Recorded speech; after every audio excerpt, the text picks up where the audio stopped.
Hey everybody, how's it going? My name is Michael Saruhas, or Mike as you know me in gaming on Steam. I am the lead game designer on this game you're watching now, Insurgency Sandstorm. I'm sat here with Jeremy Blum, the founder and CEO. This weekend is Insurgency Sandstorm's free weekend. Everybody who owns Steam is able to play Sandstorm, so we thought it would be a great opportunity for us to just hop on Twitch and start answering some questions. If you're watching on the Steam store page or any of the other places that we're streaming, welcome. Please come over to twitch.tv/newworld, all one word, and put your questions in the chat. What we're going to do is first we're going to open up, we're going to let people ask us a few questions. We're going to be watching the chat right here. It's in front of us. We'll answer them the best we can.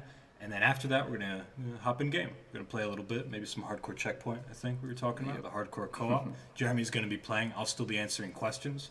That will be the period where I'm answering the questions, and then we'll have another like sort of dedicated question and answer period at the very end. I can see there's a lot of activity in the chat and a couple questions already. Cool. Welcome everybody once again. Thank you for coming out. Jeremy, how are you feeling about the free weekend? I'm feeling pretty good. I'm really excited. This event is just a great opportunity for us to show everybody what we've been working on. We've done a lot the past 6 months since launch to get to the point that we are here today to share our game with you all. And there's some parallels to the original Insurgency, where we launched a free weekend in like August, like after the launch in January, and similarly there was a lot of progress that was made up until that point. And I think our concurrent player counts before that free weekend were about 700, 800 people or something like that. And coming out of that free weekend, we more than doubled our concurrent player count to like over 2,000, and just in general renewed a lot of interest in the game. When it was in a better position, to succeed with a lot more content and great polish and such. Definitely. So that's been a big focus of ours. The past 6 months has really been, pushing further with the game, like polish, a lot of polish. There's 2 new maps, some great new modes. Really excited about where things are going, and obviously where things will continue to go. Absolutely, yeah. One of the things that you get when you buy Insurgency Sandstorm is you don't just get the game, but you get what we're going to add to the game as well. We do free post-release content, just like we did for the original Insurgency.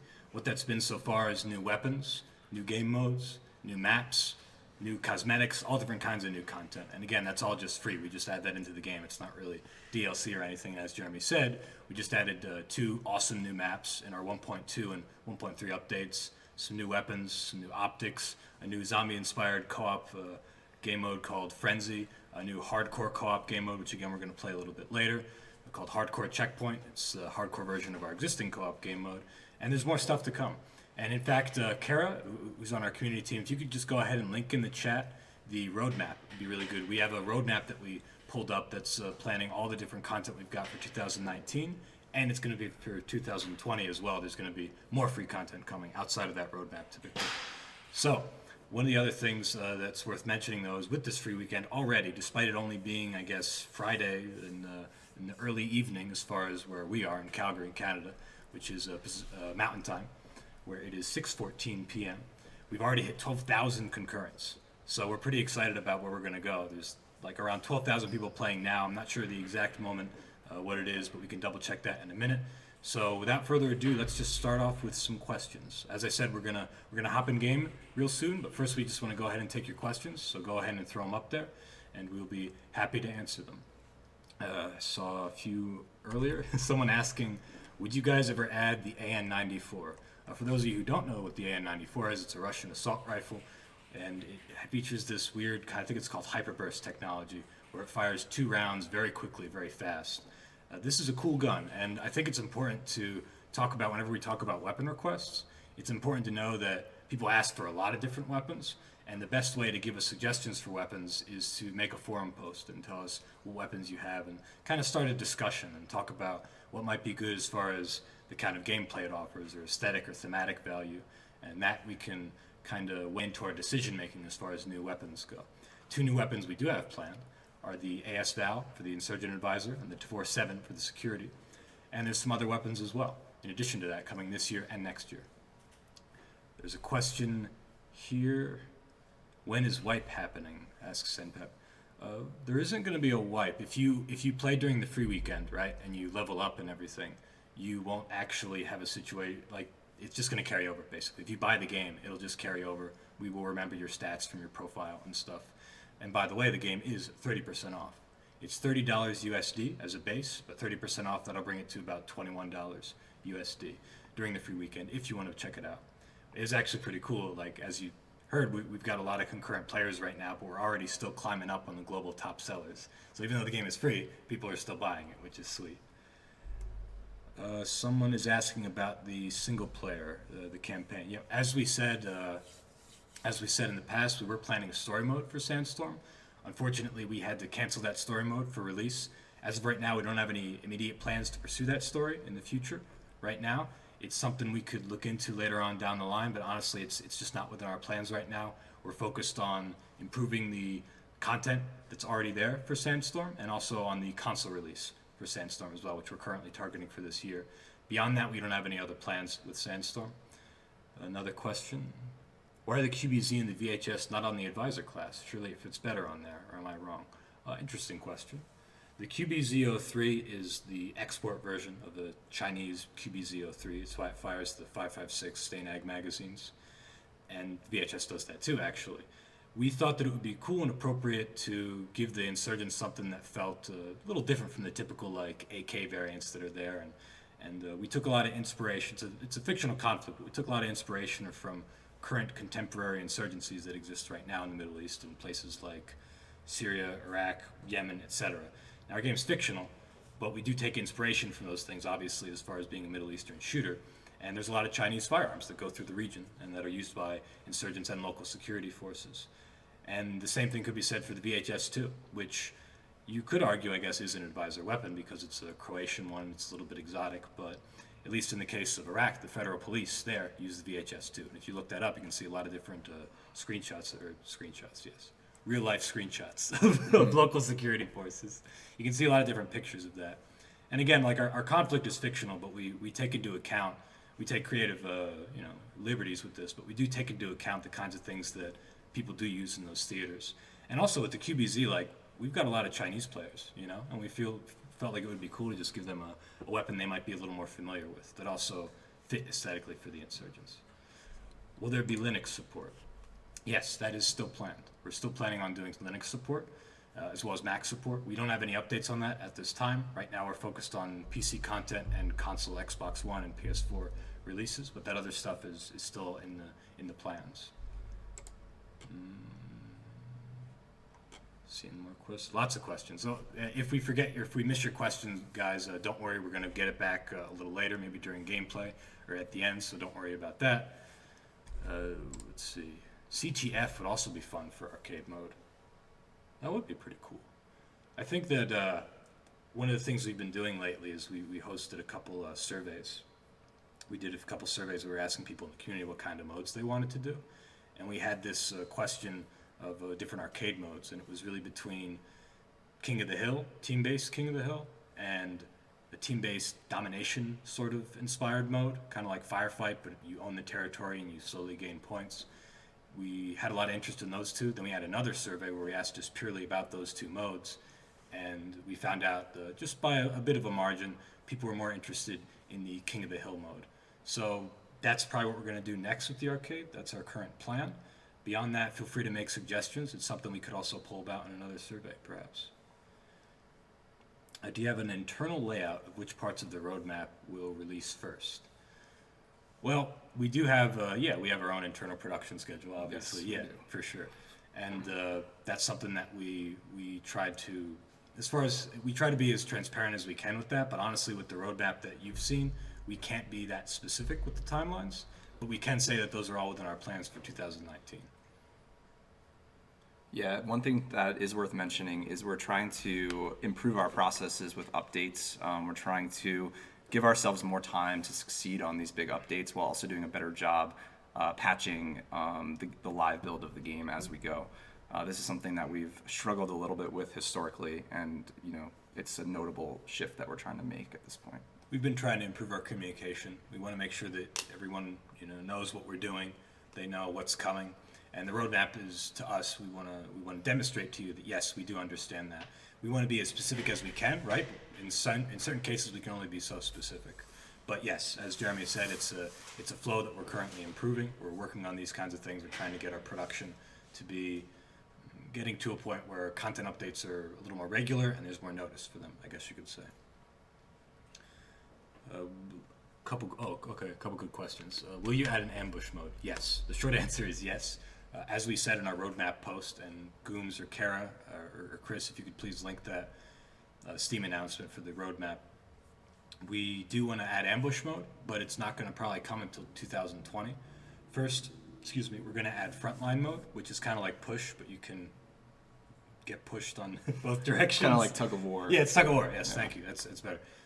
In tug of war, in the tug of war inspired mode called frontline, we're going to have it where basically we wanted to appeal to the most popular PvP mode, which is push. Something that we know worked in Day of Infamy in one of our recent games, and even in the Insurgency mod, right? It was called Battle, I think. Yes, it was called Battle originally in the mod, and it worked pretty similarly, I think. Right? It was pretty similar. There were a few small differences, but yeah.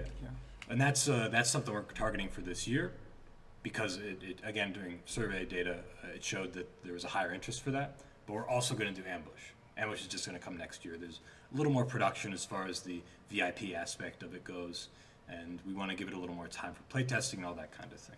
So don't worry, it's coming. Yeah, I think there's going to need to be a bit of like a user feedback phase with ambush that may not need to exist on some of these other modes. Obviously, there's a very hardcore audience that exists for this mode that's like really wants it and wants it to be good, and we don't want to let those people down. And also, we want to make sure that we're fully capitalizing on this opportunity. So I think that there's a good amount of thought that needs to go into this mode. The scale of our maps is a bit bigger in Sandstorm than it was in the original Insurgency. That already has a gameplay impact on the mode without really doing much else to it. There's opportunities to explore possible like extractions, like helicopter extractions and things like that, which could be really cool, but maybe has a gameplay impact that people don't like. So this is the sort of thing that we would want to iterate on a bit and work with the community on, rather than just rushing it out and doing something quickly. Exactly. Ambush is a special mode, right? It's particular. So we got to make sure that we basically get that right, so to speak. Next question, was Frenzy inspired by the Insurgency April Fool's joke a few years ago in 2014? All right, yeah, so the short answer is yes. Essentially, a community modder, his name was Mike Hawk, which is, of course, as we all know what that really means. He made a mod called Insurgency, and we made an April Fool's joke back then around the release of Insurgency, where we said, hey, we're adding a zombie mode to the game, and then we did a big live stream reveal. I was there, and we went, oh, fooled you, got you, but here's the real joke. It does exist. It's just a mod. No, haha, we're not adding it to the game officially, April Fools, but look, it exists, right? So then I forget how it kind of happened. Maybe you remember, but I think we were just talking in the office about like an arcade, like as a concept, and we thought like, well, it'd be cool to do like a zombie mode, kind of like we had for that mod. And eventually that just turned into like, oh, well, how would it work? Oh, well, we could have special enemies, right? Like there wouldn't be an issue with that. And one of our programmers, James Lee Barron, who we actually interviewed way back for the Day of Infamy launch live stream, he was making suggestions, and he and I spitballed a bit, and I think John McBroom, one of our other programmers, and Steven Swires, we were talking too, and we just kind of got to this idea, like, let's do a zombie mode, like, fuck it, it'll be fun, and it's silly.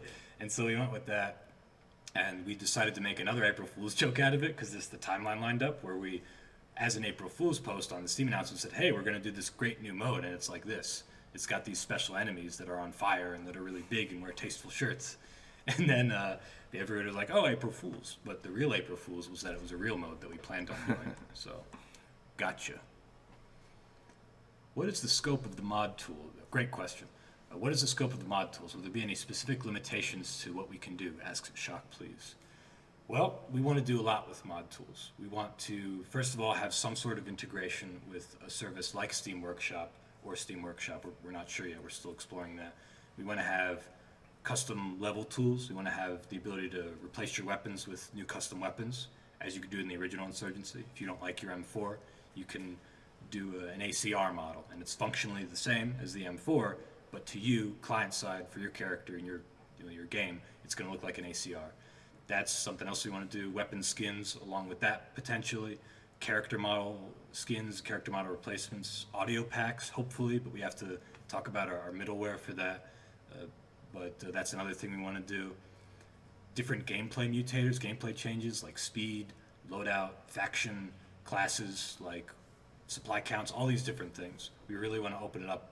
I mean, I guess as much as we can, right? Yeah, I mean, I think also another thing is like custom game modes and custom scenarios as well should be doable with the editor that we're building as well. Definitely. I think most of the things that we could build inside of our editor ourselves, the community should be able to build inside of the editor as well. But yeah, limited to like whatever we determine is reasonable for that. Yeah, right. Like we still have to talk about, okay, what happens with the character customization when you customize your character. Somebody like takes those models and like puts them up on the workshop or workshop equivalent. But basically, I think our general philosophy is just it's okay. Like people can mod and do whatever they want, especially because aesthetically it's just going to be client side on their computer, and also, just philosophically, it's the thing that we feel is the right thing to do. We were modders. Insurgency, for those of you who don't know, was a mod for Half-Life 2 way back in the day. And then it was a standalone release on the Source engine, same engine as Half-Life 2. And a lot of us have a modding background. And, we want to empower other people to make cool stuff with our platform, basically. Pretty much. Yeah. So, yeah, basically that, and by the way, all that, as much as we can of that suite of modding tools, we want to do for 2019. Probably we'll start with the level editor, but that could be more. It could be bigger than that. We want to allow people to add new content, and I think that's going to be one of the first things that we do. Yeah, I think we probably don't want to, share that the initial rollout is going to be a large one. It'll probably be like a beta of sorts, like a beta editor that we could start to let certain mod creators access into to begin creating stuff, giving us feedback on the tools, and that way we could sort of take it to the next level and eventually get it to the point that it's more of a full editor with all the features that we hope to have. Yeah, doing a beta period will be helpful to us. It also is good for all of you because you can start making stuff like immediately, even if it is in a beta stage. Yeah, I'm pretty excited. What I did is, years ago as a community manager was just do live streams every week with content creators who did, they were on YouTube or Twitch, but they were also just modders. They just made cool mods, cool maps, stuff like the Army of Five mod, or Born to Kill, the Vietnam mod for Day of Infamy, and the Operator mod for the original Insurgency. All this really cool stuff, and every week we had something to feature. It was sweet. Whether it was a mod or a YouTube or a Twitch streamer, there was always something. And I just can't wait for that now. Like, it's going to be really cool. So when we hear all your passion about that and your questions about it, trust us, like we know. We want to do that. We want to do it badly. And it's coming. It's coming this year. And yeah, you'll see a beta sometime soon. Map contests would be cool to see. Comments, goons. Yeah, it'd be cool to do a map contest. Yeah, I mean, we've done that historically a couple times now, right? We've done that with Insurgency. We did it with Day of Infamy. It's something that we really enjoy the process of, and we feel like it brings out a lot of great talent. And we've even gone so far as including some of the maps from the map contest in the game. We've even gone further and actually hired some of the people that have created maps for these contests as well. So that's definitely part of our DNA, doing those contests, and I think you could definitely expect to see them. Yeah, definitely. That would be super awesome. Now it's a little ways out, right? We got to get the tools first before people can make the maps. But excuse me, it'll be pretty cool. Another modding question: how feasible will total conversion mods be with the mod tools? Thinking of the Vietnam mod, it should be really flexible, right? Well, we want to support that eventually. It's hard to say, though, at this exact moment, the full extent to which it should be possible, or at least the time frame to which we will get to that point. But we would really like to get to that sort of full total conversion possibility. I think that's fair to say. Yeah, definitely. Again, we want to open it up as much as we can. Moondog says, Mike, what up? It's DJ. Hey, Moondog, good to see you, man. Glad you've been enjoying Frenzy, by the way. Any time frame on the console release? My community constantly asks that question when I'm playing it.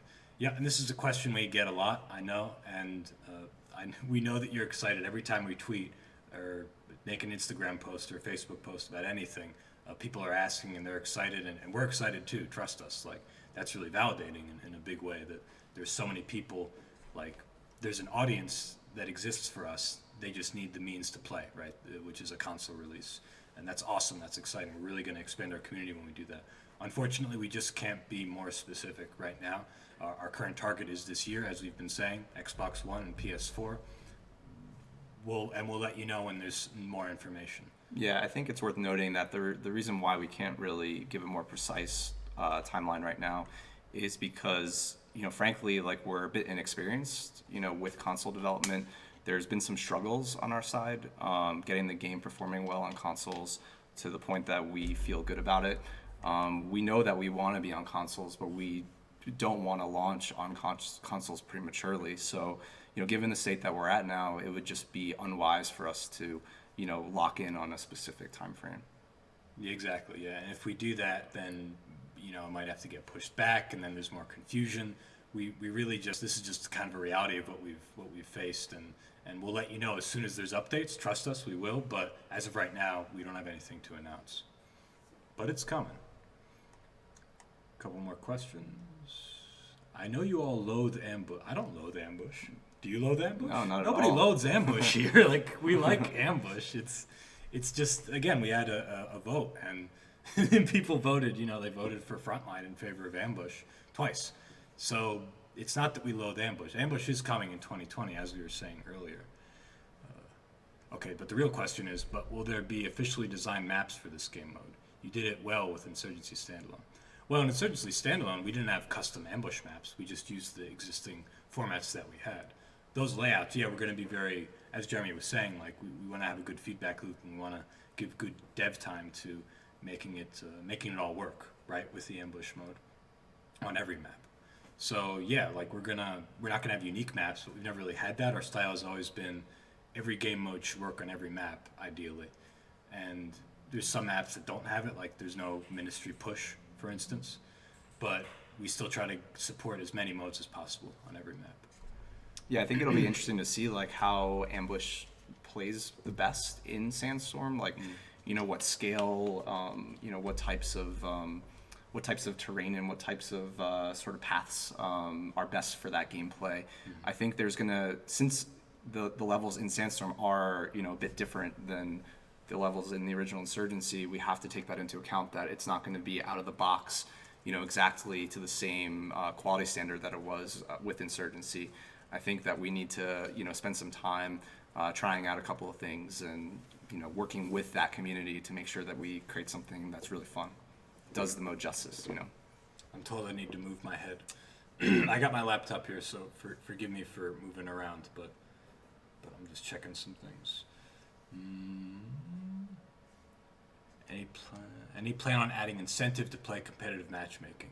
Yes, we did have a survey, and I think the top two voted things as far as ways to improve competitive was the question. The number one answer was custom matches that a player could make themselves in competitive, so they could just organize a game themselves, essentially. Then the second one was actual rewards or incentive or in-game cosmetic rewards. As for the first one, it's a little more technically complicated, so we might have to wait a little while on that. We still have to explore that. But as to the second one, we are already working on some things. And, basically, I won't say exactly what they are, but we do want to have exclusive cosmetic rewards for competitive players. So depending on your rank in whether it's, the bronze, silver, gold, platinum, diamond, and even within certain tiers, the diamond tier is what I'm talking about, like the higher up you are, the more exclusive your reward is going to be. And that cosmetic reward will be wearable regardless of mode, so you can strut your stuff and look really cool. So that's something that we are doing as far as incentive goes, is through the cosmetic system that we have already. Everything else in the game, of course, you can unlock regardless just from playing the game, but this is one thing that we feel like would be appreciated by competitive players, as indicated by the survey data. Will more voice packs be released for the female and male security in the future? Some European, maybe Asian voices? As of right now, we don't have any immediate plans for that. When we did our survey, and I keep referencing the survey, we had a couple surveys, and we're probably going to do more. In fact, we were going to talk about one today. Yeah. We ran out of time. But we've been doing these community surveys with our players, trying to get an idea of, like, what kind of content do you want to see. And voices were actually pretty low. People want new weapons, they want new maps, they want new game modes. Voices are cool, but we want to prioritize the stuff that people want the most. By the way, guys, I just want to take a second to mention we are streaming live on the Steam store page. For anybody watching on Steam, welcome. My name is Michael Surhas. I'm the game designer. This is Jeremy Blum, the founder and CEO. You can come watch us and ask your questions on twitch.tv/newworld, twitch.tv/newworld, all one word. And we are answering any questions in the chat. If you guys have questions, just please let us know. We're going to be streaming for another 90 minutes or so, I would say. And we're going to hop in game pretty soon. But right now, we're just answering some questions. Rolled Eighth asks, do we have to worry about a level wipe? No, you do not. All of your experience will carry over from the free weekend into the actual game, so don't worry about it. I agree with competitive rewards. Good. Glad. That's the validation that we need. Will you ever add free look or the ability to see your legs? Not a big deal either way. Free look, to me, is for our kind of game, maybe if you're playing Arma or Escape from Tarkov or Squad or whatever, it fits. But for our kind of game, we're like a little on the faster side and it doesn't fit for us. I guess it's something we could consider in the future, but we'd rather focus on other things. The ability to see your legs, we had in our second survey, we had That a came vote. up, right? Yeah, it did. I think it was number 2, I'm pretty sure. Yeah, it's pretty popular. Right, it was popular. Number 1 was toggleable optics, which we are going to do this year. Number 2 is seeing your legs, like full body awareness. And it's something I talked to Nick about it, one of our animators, and he said it was possible. And yeah, it's something we could explore, but we don't have like a definite timeline for it or a production plan for it. But yeah, it's something we could look into because yeah, it was one of the more popular answers. Pegleg Swansoon asks, perhaps worth doing a new survey now that there are a bunch more players. Yeah. Well, that was our thinking. Is we were kind of waiting for this next sort of sequence of updates and the changes that we were making going into them before we roll out the next survey. Now that we've made a lot of additions and changes and there's a lot of new people playing, we want that to sink for a little while, maybe a couple of weeks or something, while we, craft the right questions and enable ourselves to get some really good data to help us, roll out continue rolling out really good updates throughout the year, basically. This kind of data is super important, so we got to make sure every survey is constructed very meticulously and there's no bias in the questions and every question is valuable and clear and all these kinds of things. So yeah, we'll definitely be doing more surveys, I would say. And yeah, we've already got some questions. I have some ideas and Jeremy and I are going to spitball about this. And if you guys have suggestions for questions or stuff, feel free to let us know. Best place for that, I think, is on the official forums or the Steam forums or even Reddit, throw a Reddit thread up there and say, hey, here's some questions and what are other questions others have, upvote them, all that kind of stuff. Shark Attack asks an interesting question. New player here, can't wait to play, glad to hear it. What can I expect in your game that differentiates it from the other top 10 FPSs out now? Well, even though comparisons can be dubious, I always like to say that we sit in the middle of the spectrum, right?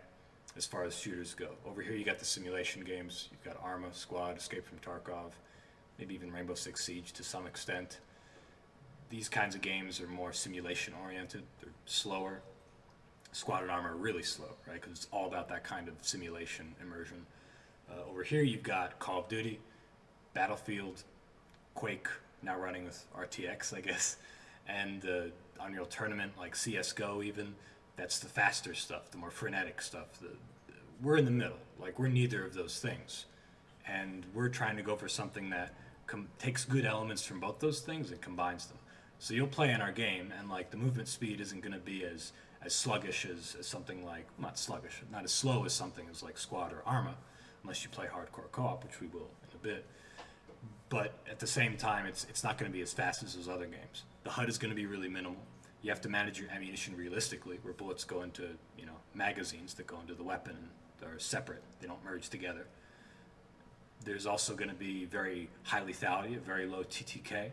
You won't see hit indicators. When you hit people, you won't even see a kill feed. The way you confirm kills in our game is you look at the dead body or you hear the scream. So that's kind of the style that we're going for. And we also, yeah? No, I was just going to say, I think that, back when we first launched the original Insurgency, that's sort of where we sort of created our place within the FPS genre, so to speak. I think at that time, especially, there were not there are really no other games like this out there. I think in the period of time since, there have been more games that have sort of, encroached on this territory a little bit, come a bit closer to what, we have historically done. But I still feel pretty strongly that there's not really any other games out there that you can call Sandstorm like a clone of that game. Like, it's a very unique experience within this genre. And similarly, we kind of face a design challenge when working on any sequel, really, but especially Sandstorm in this case, where it's like we know that people are coming closer to us, but we can't change the game to try to differentiate it further necessarily, because we also have to honor the players of the game and the fan base that already exists. So that's sort of like a challenge faced by us on the design side. Like, how do we innovate while also appealing to the audience, right?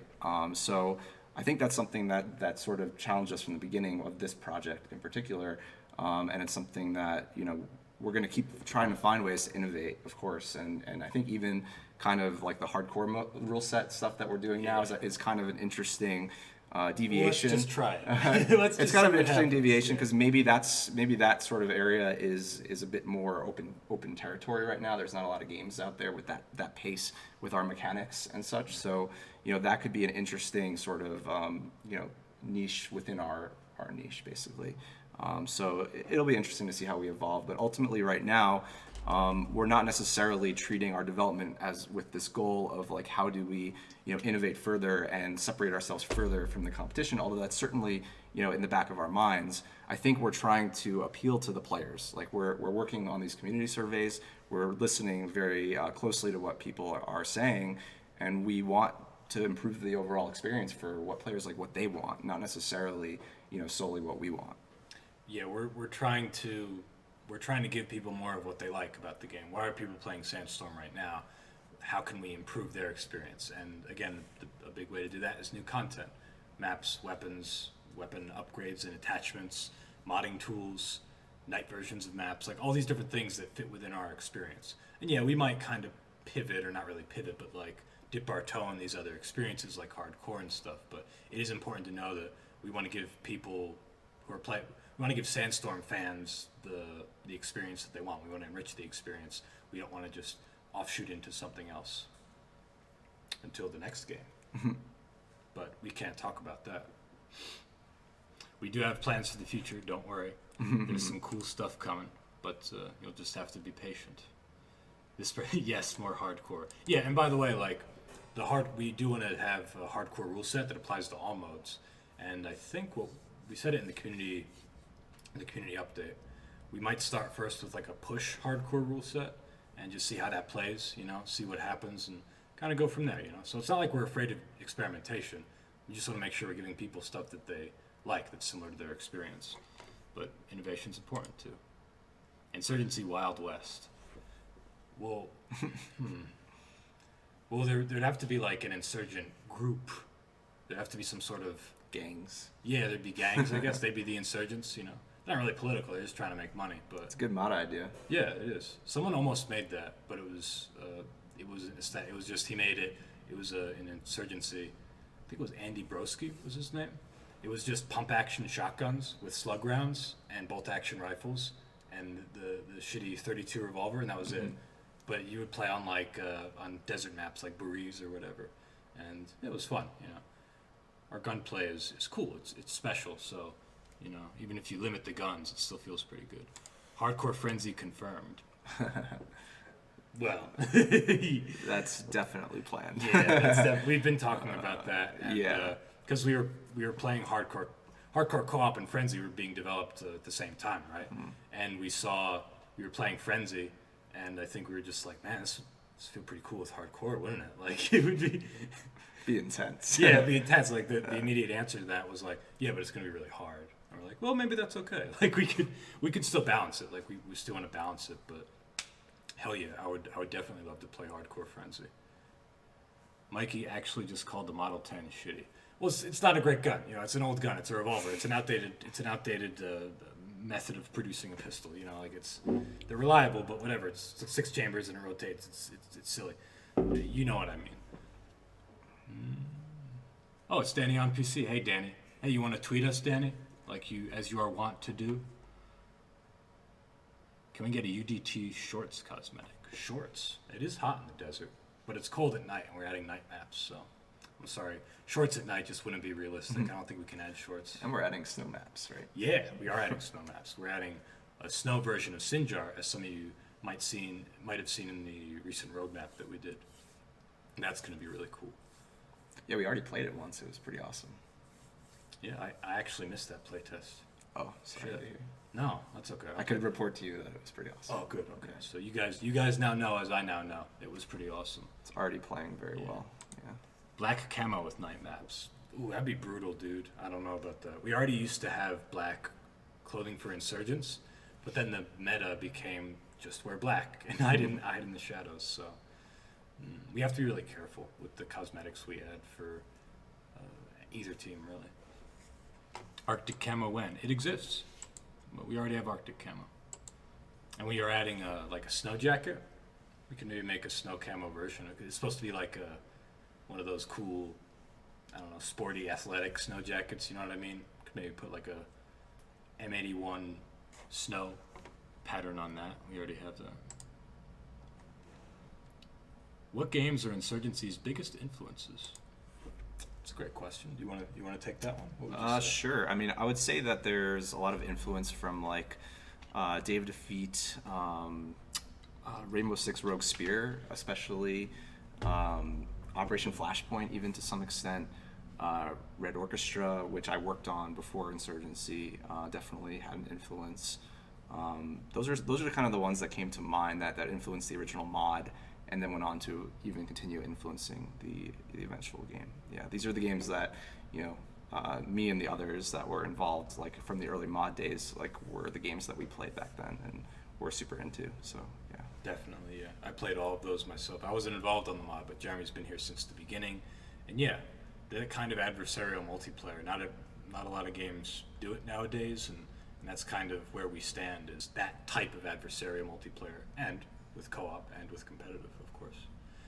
I want to just take a second to mention something. We are going to be doing a stream like this tomorrow. I think it's just going to be me at the same time, 5 p.m. Pacific Standard Time tomorrow. So if you guys want to come out, you can feel free to come out then. Once again, for people watching on Steam or wherever, you can come to twitch.tv/newworld and give us your questions. Right now, we're looking directly at the chat. We're spending a lot of time making sure we answer all of your questions. Keep them coming. I'll be streaming for another hour and 10 minutes, hour and 12 minutes. So there's plenty of time. And also, if you guys would like, make a Reddit thread, post on the forums. Maybe we can answer some of the questions that we see there in the stream tomorrow. So go ahead, get on Reddit or whatever, post some questions that you'd like to see, vote up the ones that you want to see the most, and we can try to determine some other things that we can answer right off the bat tomorrow when we come back. See more stuff. John Wick mode? The game is kind of already, like, just play a co-op against the bots. That's like, and if you're really good, then it's John Wick mode. Like, it's John Wick mode would just be like the game as it is, because our guns are, you know, it's modern guns. It's all very lethal, and John Wick is certainly a very lethal man. So yeah, we already have a John Wick mode. It's any mode really, as long as you're good enough in slaying. Will there be more grenades and equipment? We don't have any plans for that right now, but it's something we could explore. There's some interesting routes there. Feel free to make a forum post about that and with some suggestions.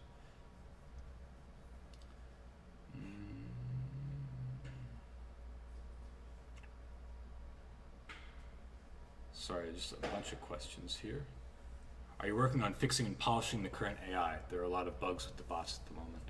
We are, working on the AI is an ongoing thing. If there are some specific things that you're encountering, please let us know, and we can manage that data into our AI fixes and stuff. We are working on the AI. We're doing some things to improve them and make them a little less aimbody, I think, and more reliable. But if you have specific feedback, please let us know on the forums.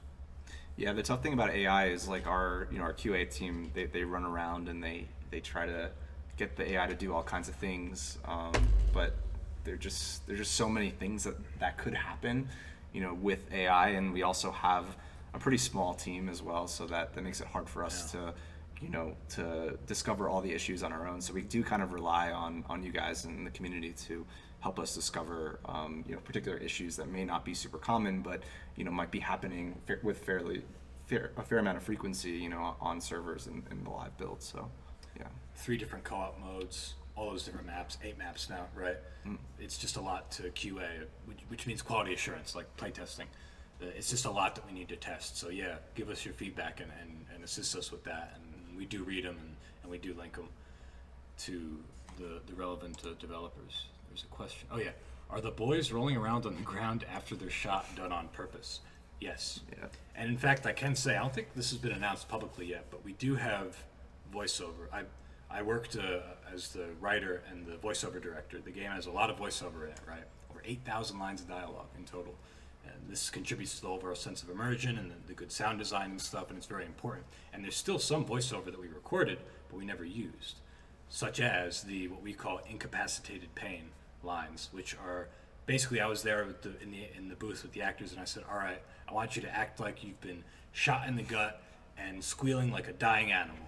And then they go, okay, and they just hit it out, and they do an excellent job. So there's some really, really brutal incapacitated pain lines that last like 20 seconds long of writhing on the ground, and there's different direction. I gave like, okay, shot in the stomach, soft moaning, heavy breathing, light, weak breathing with the death rattle at the end. So the what you see with the ragdolls, where they kind of writhe on the ground a little bit, which was done by one of our programmers, Christian Baker. He might be here in the chat, actually. There's more to come to that. I was actually talking to him about it before the free weekend, and I was like, can we do it? But there was just too much stuff going on. But we are going to add that later, and it will be brutal. You might want to cover your ears. Elon Musk security face 2020. Why would Elon Musk be in the game? I don't know. It's a surprising one. Yeah, that's I mean, if he wants to be in the game, you know. Yeah, all he needs to do is reach out to us. Yeah. And be like, hey. We'll entertain that conversation. Yeah, for sure. We have a lot of the character heads that we've taken from people we know, like in real life. And yeah, Elon Musk, if you're out there and you like hardcore first-person shooters and you want to be in ours, we're a plucky young group. There's like 30-something of us, 35 or so of us. There's 500 at DICE. If you wanna look cool with the hip young indie team, the scrappy ones, and you want to tweet us out and say, hey, I'll put my face in your game, then we'll be like, sure, and we'll put your face in our game, and everybody will be happy, especially whoever just asked that.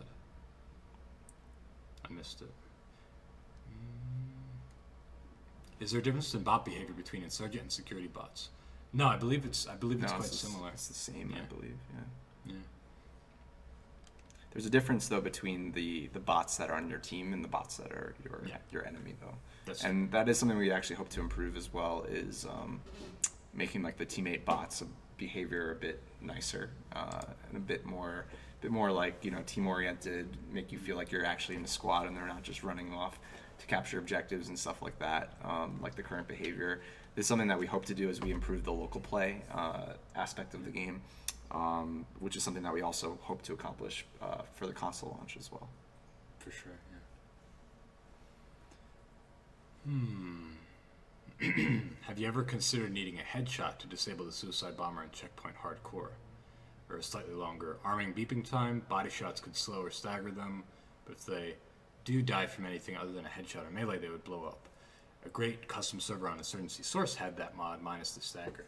Yes, you're talking about the Cernic server, I believe, which was awesome. The Cernic server was just fucking insane. It was like 18 players with 60 bots or something, and all these different custom weapons, custom maps. Man, I love that. I love that shit. They did such a good job. Damio, I remember doing a live stream with him.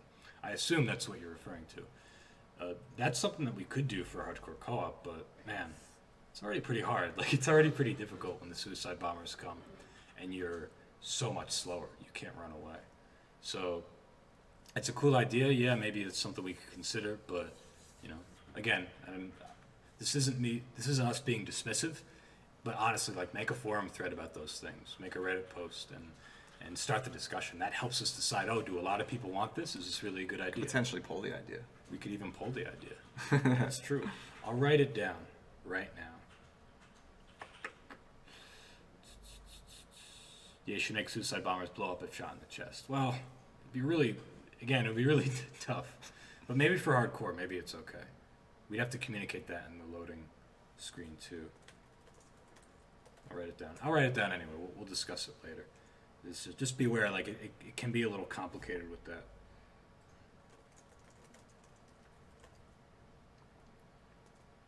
Can you explain the meaning of green to green? Yeah. Okay. I don't even know the answer to that. Yeah. No, well, in writing the game dialogue, we interviewed a bunch of people, a lot of veterans, and they've helped advise us on as far as language goes, also just technical stuff like with this helicopter or this weapon. And you can actually see them in our credits page. You can see some of our advisors. There have been other ones too that might have just been more anecdotal or not credited. And one of the ones that one of the advisors suggested to us, he was a U.S. Army guy, Joshua Rhodes. He's actually in there in the credits, and he's one of our competitive players too. And he said that one of the things that people would say when they were all filled up on ammo was green to green, and that means you've got everything that you need. Another fun anecdote related to that, the famous line "gaggle fuck," that came from one of my buddies, my Marine buddy Pat. He told me that when he was in the Marines, people would always yell at them, "Quit gaggle fucking," which means to clump up together and be all really close and prone to getting shot. So you don't want to gaggle fuck. You want to ungaggle fuck. And when I heard him say that, I was like, well, that's great. I have to put that in the video game. Like it's hilarious. So I threw that in there. Black on ammo is another one. Yeah, black on ammo is another one of my Army buddies told me. I think it might have been Josh again. I'm not sure. But the jet, the one that goes "Bert," is the favorite line from Female Security. Yeah, Lara Sawalha was an awesome actress to work with, and she did that line. But the first time she did that line, the line is when you call in the autocannon strafe when you're suppressed. She's all panicked, right? And she says, the jet, the one that goes "Bert," because she can't remember like what it's called. But when she did it, the actor, and I want to say that she's Lebanese, but I'm not positive. But yeah, when she says it, she's just, because she's good at language and speaks some Arabic, as you can hear in the game. She rolled her R there and went "Bert," and I can't roll my R's, but it was the R rolling equivalent of "Bert," and I had to correct her. I said, actually, could you give that to us with the "Rt"? And she was like, oh yeah, of course, yeah. Is that what it sounds like? And I was like, yeah, it's more of a "Rt," not a "Rt." So, yeah. Is a security regular a double agent since he also voices Station for Insurgents? Oh, that's an interesting narrative. Yeah, that's Waleed. He did a really great job. But yeah, like as is often common with any game, you have some actors that do multiple voices. Okay. Would you like to transition to gameplay soon? I can keep answering questions. Yeah, maybe like a couple more questions. Okay, yeah. We'll take a few more. The removal of APMO is great, but what about hollow points? Those worked great with low-cal pistols and Source, could bump up shittier guns like the Uzi. Well, I don't know. I feel like it's a good question, but personally, I'd rather just look at it gun by gun rather than introduce this other weapon upgrade, because, in my opinion at least, with hollow points, like, most of the time people didn't really use them. Maybe with pistols, and maybe it's something we could have for pistols, but we also don't want the meta to become, like it kind of could be sometimes with the original Insurgents, like, oh, just get pistols, upgrade your rounds, and then go slay. So I'd rather focus on a weapon by weapon thing rather than introduce an upgrade that could change things up so much. I see a question about future free weekends. I think that's something that we would definitely be interested in doing. I think it's like every 6 months is like the term that you're allowed to do them in. But I personally feel that free weekends are a great opportunity, not just for the game, but for players as well to just give it a try and see if they like it before they make that commitment. And so I could definitely see that as we continue to grow the game and polish it even further, that they're doing another free weekend in like 6 or 7 months or something like that. I don't see why that would be a bad idea. Yeah, we're not going to cheapen the value of our game. We're going to inflate the value of our game because more people are going to be playing it. More people are going to want to play it. I know it sounds counterintuitive, but it's true. Like, we just grow our community and more people get involved. Yeah, I mean, our goal is to see Sandstorm get bigger over time. Like, we're not the type of team that's just going to put this game out and leave it there and let it slowly stagnate. We want to sort of follow the same experience that players had from the original Insurgency, which was, that we released when we had to release, and then we spent, a considerable amount of time after launch improving the game, making it, increasing the scope, making it much more appealing to players over time. And I think that's going to stand true with Sandstorm as well. And free weekends are, in my opinion, the best way to to highlight that to a lot of players who might have heard of the game previously, but it's like the ultimate reason to give a game a try. So I'm a big fan of it, and I hope that we'll do it more. Yeah. Me too. Another question. There's a bunch. Okay, hold on. Just scrolling. Real quick, once more, just so everybody knows, we're streaming on Steam. If you're watching on Steam, come to Twitch. It's twitch.tv/newworld. Come give us your questions. We're happy to answer your questions. We're watching the chat right now. And just be aware we're also going to be doing another stream just like this, 5 p.m. Pacific Standard Time tomorrow. Will there be double XP events? Possibly, yeah. Something we've talked about before. If not double XP, then like double appearance credit, something like that. Why can you survive? Just wondering, why can you survive a torso shot from any assault rifle caliber or a SCAR H762 at 51 mm round without armor? Well, it depends on the distance, it depends on the drop, it depends on the deceleration, what it's penetrated through, how thick that penetration material was, what that actual penetration material was. There's a lot of different ballistic factors that factor into every shot that you fire in Sandstorm. It shouldn't be the case that a 7.62 wouldn't kill someone without armor if they're up close, though. Yeah, it shouldn't. You're correct. Yeah. So that might just be a hit detection thing.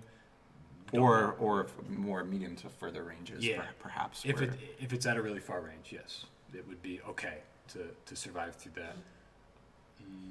But it would probably nearly kill you. Yeah, you would not want to.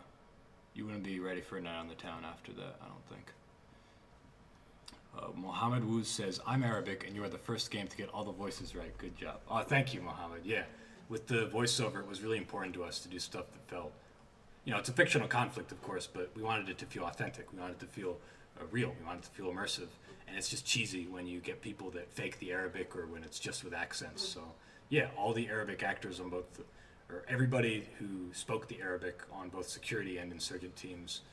The insurgent actor is he's British, but his family was Afghan, so he didn't speak Arabic. He spoke Pashto, but his pronunciation was still okay. I'd be curious to hear what you think of the insurgent, the rebel voice. The operative, he was Israeli, but his Arabic was still pretty good. He spoke Arabic as well, and yeah, again, it was just important for the immersion factor. So to you, I will say shukran, thank you for telling us that you appreciate it. We appreciate that you do, and that shows us that it was worth it. Right?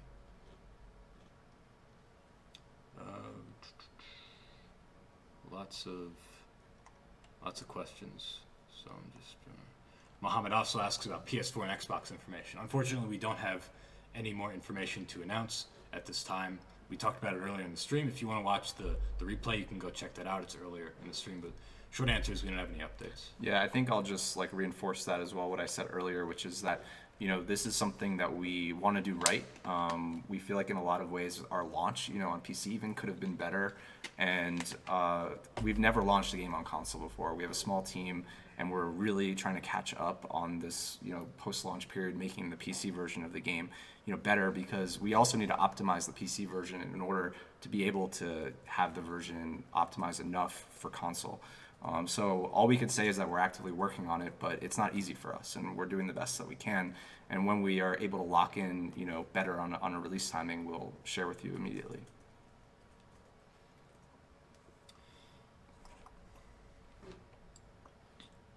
Linux will be released along with consoles or after?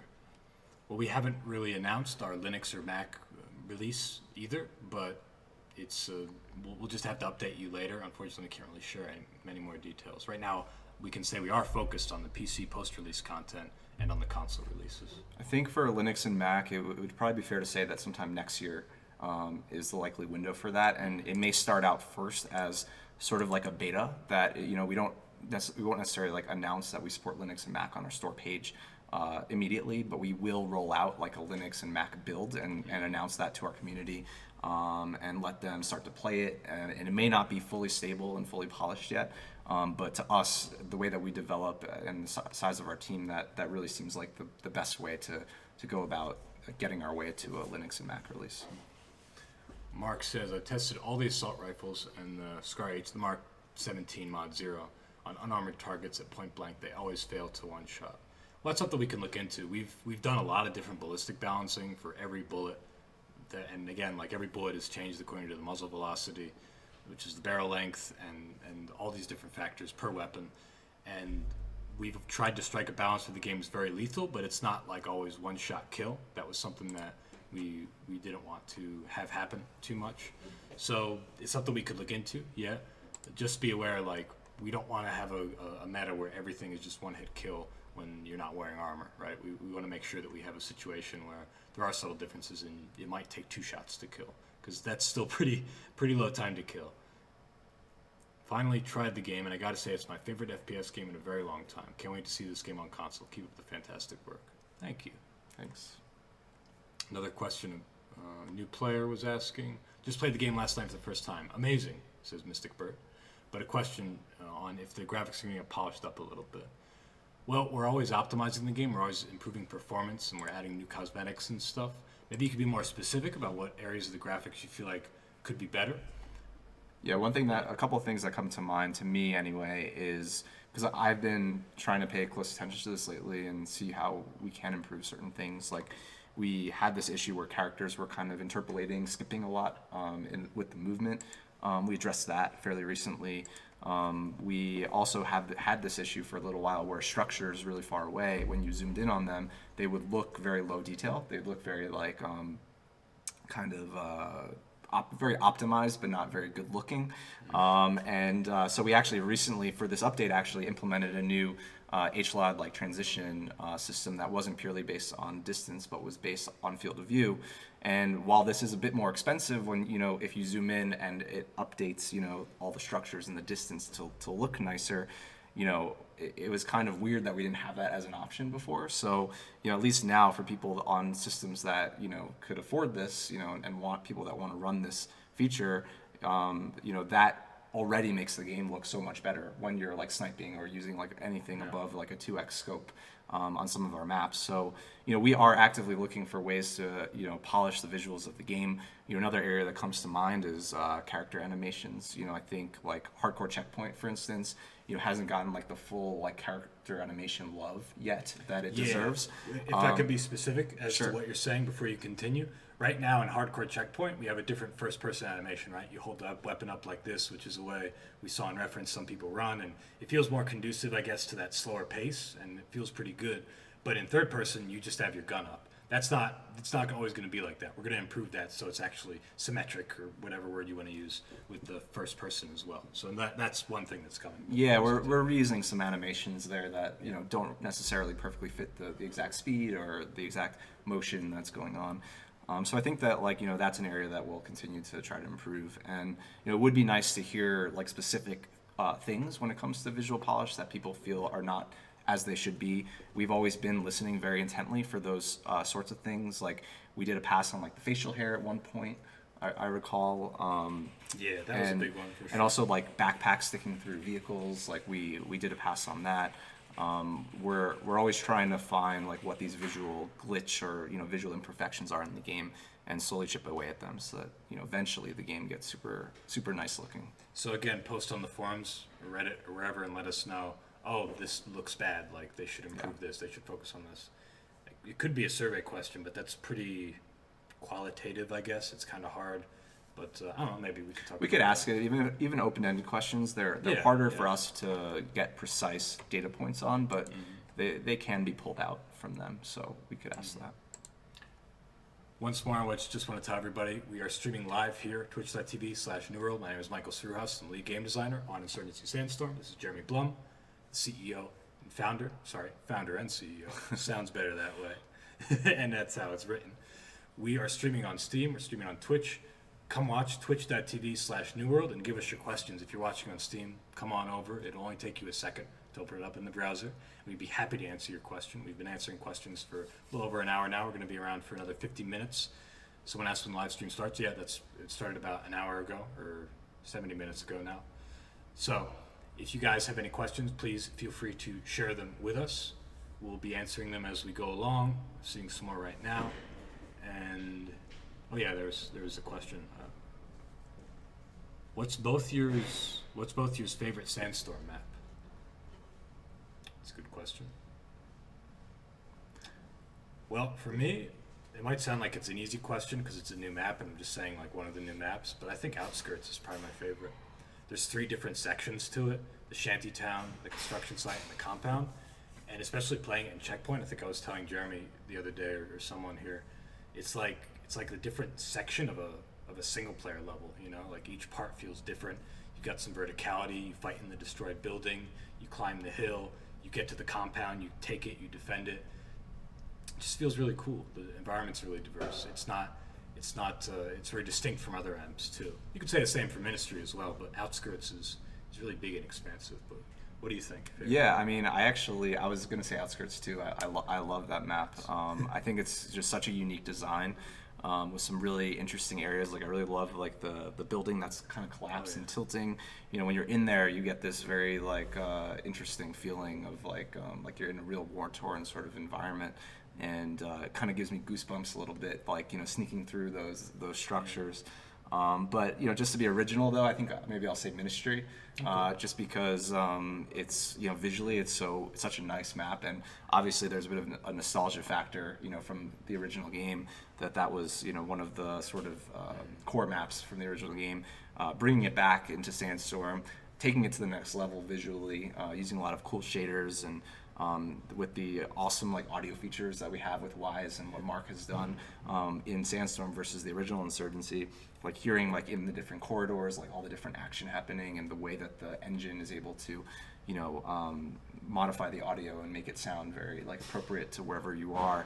I think it just creates like a very unique experience, and it's kind of exciting to have like an indoor focused map for the first time. It's very different, and that's nice. And I'm really happy that for the free weekend we get out for such a big selection of maps on such a big selection of modes with such distinct visuals from each other. Yeah. Outskirts of Ministry, they really just like fill things out nicely. And there's probably a little bit of bias here that these are the 2 most recent maps that we released. So I think let's say our runners up. How about? Let's say our runners sure. up. Mine would be Precinct. I think I just like urban fighting. I think it's cool. I think it's tense. Some of the indoor areas that you clear, and I think that's a lot of fun. I would say Farmhouse. I really like Farmhouse. Farmhouse is good. Just a very visually interesting map that I really enjoy. Yeah. My girlfriend says she feels like she's getting PTSD listening to me play this without my headphones, with all the moaning and gun sounds. Well, the game can't give you PTSD, but it can trigger symptoms of your PTSD. And real talk, that has happened. So, like, if you have PTSD, seriously, like, be aware that it may trigger your symptoms. Like, that's something that's happened before. And, it's been interesting to hear that from a lot of vets.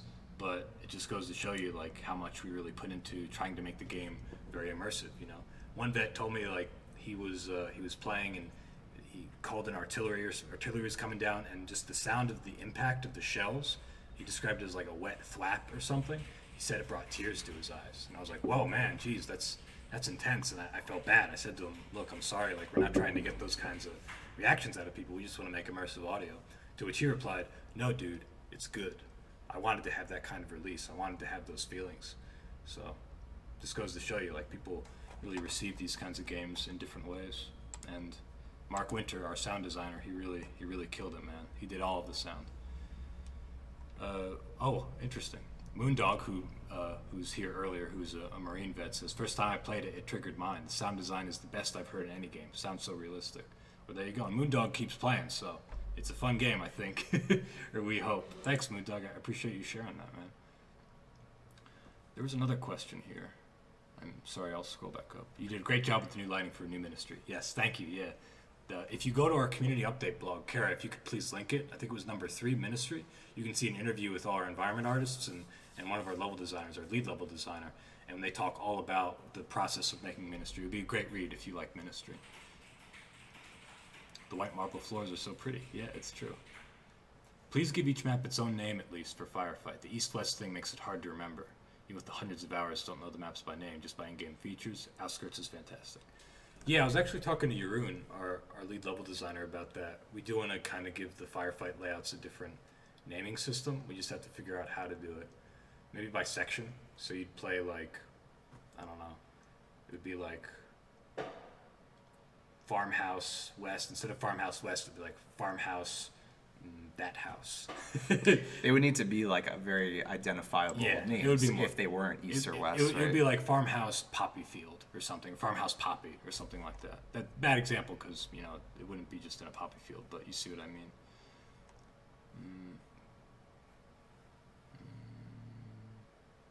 Do you plan to bring back Market? Well, it's actually there. If you play Precinct, you'll notice. Let's say you're playing hardcore. No, not Precinct. Summit. Is it in Summit? Yeah, Precinct is District and Yeah, Siege. you're right. No, you're right. Yeah. We took old Insurgency layouts and we put them in. Where can they see the Market section? It's on it's on one of the sides of Summit. One of the sides is Heights, and then one of Yeah. the sides is I don't recall if it's like East or Yeah. West. I think it's East is Market and West is Heights. Yeah. I believe. Our maps are bigger, right? So we kind of just put Insurgency maps into them in a way, in a little bit. Any plans to bring back the UMP and Gelila weapons? The Gelil's coming. The Gelil and the Gelil SAR. Can confirm right here. Go post about it if you want. The UMP, maybe. We got to find a good counterpart for it. When we polled people, we found like 60% of people wanted just like totally new weapons. Then it was like 25% wanted Insurgency classics, and then the remainder wanted World War II era weapons like Day of Infamy. So we could still do Insurgency classic weapons, which the UMP is, but First MP40 was a perfect match. Yeah, Someone says. no, it's true. Well, maybe not a perfect match, but close. You know, it was well. Okay, so the UMP had 45, and it was at a 25 round mag, and the MP40 had 32, and it was 9 mil. So I guess there's that asymmetry. Could do. I love your game's soundtrack of all things. Will we ever see any improvements to it, or even an iTunes release? Post keeps getting buried. No, it's okay. If we miss your post, just let us know.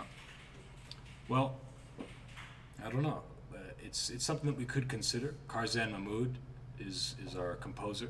He did an awesome job. He did a super good job with everything. Our main menu, our last one standing, the counterattacks, and yeah, I'll be sure to pass on your praise to him for sure. Thank you for saying so.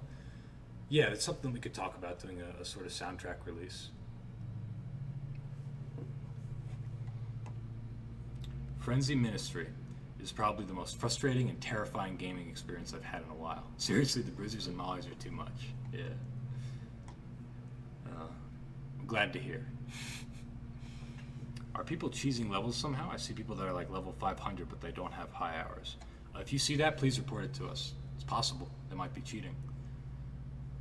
Email support at newworldinteractive.com. Any plans to add more shotguns? Love using them. Well, even though we've always expressed reservation about it, I personally have had a couple conversations with our weapon artists about maybe doing some semi-automatic shotguns, but we'd have to like balance them. They were in the mod, weren't they? I'm pretty They sure. were, and then they were purposefully excluded from the game. Yeah. The standalone game. Yeah. I think for gameplay reasons, but we do have a lot of we also didn't have semi-auto sniper rifles in It's true. Insurgency, and we do have them in Sandstorm. So they're we could see. Yeah, we could see like it is something. I keep seeing it on the forums and stuff. People saying like, oh, more shotguns, more semi-auto ones specifically. We might have to do something cheesy though, like up the recoil unnaturally, and then it's just not fun to use. Or maybe not. Maybe we artificially increase the spread at close range, and or maybe we just make the firing rate a little slower. I don't know. It's worth exploring. It's something that we've talked about before. I personally like to do it. I love to do it. It's just a matter of making it work. This person asked for a AA-12, which is a full auto shotgun. I don't know about that. That would be pretty cool. Maybe just for co-op. AA-12 would make it jam all the time. Good. Should we go on to playing? Yeah, let's start playing. I'm going to grab some water too, I think.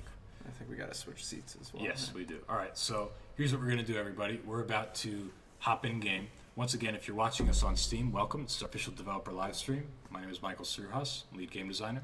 This is Jeremy Blum, founder and CEO. We're going to play some Sandstorm. Jeremy's going to play, and I'm going to keep answering questions with my laptop and the screen over to here.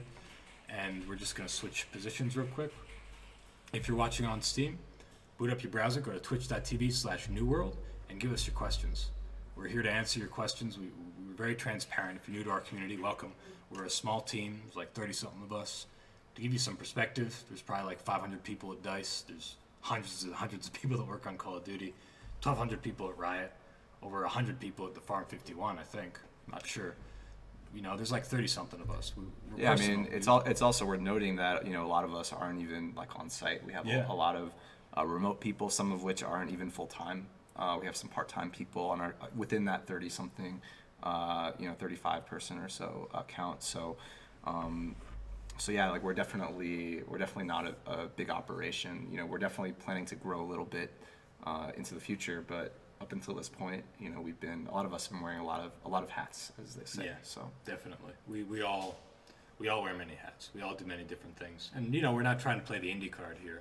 It's just true. Like we do a lot of different things, and we want you to know that playing our game, and know that we're transparent and we're communicating with you. You know? Yeah, we're not like the 10-person team, but we were. You know. That's a good way to put it. I like that. We were not that long ago, and so that's definitely in our sort of blood, in our roots, and it's just part of who we are as we grow. So yeah. Mm-hmm. Oh, great final question. You have motion blur on. Is the account name asks? Is Jeremy green to green? Are you green to green? Yeah. All right, then let's go. Let's do it. I will move over here. You can sit there. I'll grab these things. All right. Don't knock the water on the expensive computer. Right there. It's not you. That's me. Wouldn't want to drop the water on the expensive computer. Nope. You can go ahead and boot it up, and then I'll switch the scene in a second. Okay. It says I'm Michael Struhaus now. No. Not Michael Struhaus. What's it like being me? I don't know. It doesn't feel much different. Really? Okay. Just give us a moment here. Yep. Go ahead and boot up the game. I'm coming around. Bring it around town. Bring it around town. Okay. So then... You can log into your Steam if you want, but that's just mine. It's up to you, really. Oh, I think it'll probably make me do like Steam Guard and stuff like that. Okay, then yeah, just play I'll as just me. play as you. Let me do one quick thing. I'm gonna move the stuff over. Just moving the windows here. Dude, Please full bear with Mikey us. immersion. Full Mikey immersion. Okay, cool. Well, that's good, and I can pull it up on my laptop anyway. Minimize that, boot that up, and it's loading. Easiest way to get CEO. Yeah, you just gotta move. You just gotta visualize yourself as being a CEO and put yourself in front of the text. All right, game is booted up, and here. That's right. High production here in New World. Pegleg Swansoon asks, can we play with you? Yeah, come play with us. What are you going to play first, Jeremy? You want to customize your character first? Show people how to customize? Yeah, sure. Yeah, let's do that. So, for those of you who are watching us on Steam, go to twitch.tv/newworld to come chat with us. We're here answering questions and all that kind of thing. We would be more than happy to take your question. What's more, it would excite us, make us feel excited. What do we got here?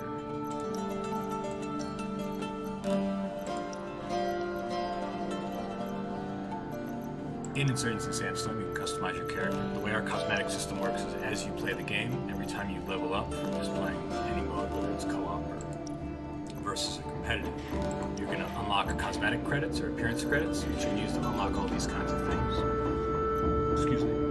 You're also going to be able to, every time you level up, you get like random items, basically. Of course, on this account, absolutely everything's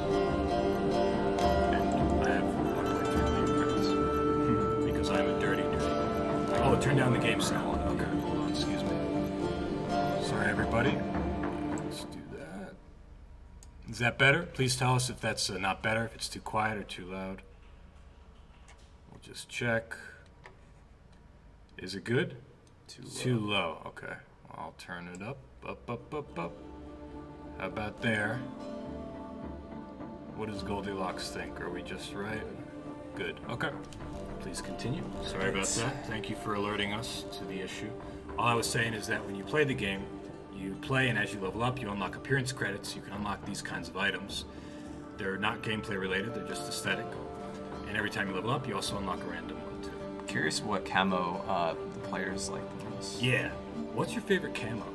What camo should we be today? I'm gonna kind of go from the top here and kind of Yeah. just. So this is woodland. You see. Digital desert. Digital forest. Digital wood. AOR2. CAD-PAT TW. Crow-PAT, or Croatian camouflage. Desert DPM, a British one. Desert Rock's Egyptian Special Operations teams use this. Flecktarn, German camo. Polypat. DBDU, for you 90s Iraq War people. Desert Smear. Digital Flora, that's a Russian one. 90F, that's Swedish. Tiger Stripe, U.S. Army Vietnam era. Snake Eaters. Tropentarn, also German. And Wooden Smear. I think that's the last, yep. Birthday suit skin. Oh, we can't do that, unfortunately. Twitch will ban us. I see a lot of people that like Tiger Stripe. I think I'm gonna go with Tiger Stripe. Tiger Stripe's a hit, man. Tiger Stripe's a big hit. So put that one on. And we'll get to equipment in a minute, and then we'll choose a color that complements that. But for now, we'll go there right now. Now with the equipment, it's all the same camouflages, but also the colors, the tans and the greens. So what do people want? What are we gonna? Kind of like this Ranger Green. You like Ranger Green? Yeah. How do people feel about Ranger Green? Tiger Stripe is also used by the Philippines NAVSOG. That's true, yes. Good point. The Philippines also have their own kind of camo that I've seen their Navy and their Marines in, but Like these combat pants. you got the with Gucci ass cam. Yeah. the knee pads. We got 1.3 million credits. We can splurge a little bit. Exactly. And torso. Let's see. I like the short sleeve ones. Yeah, it's a little hot, right? Let's like this one.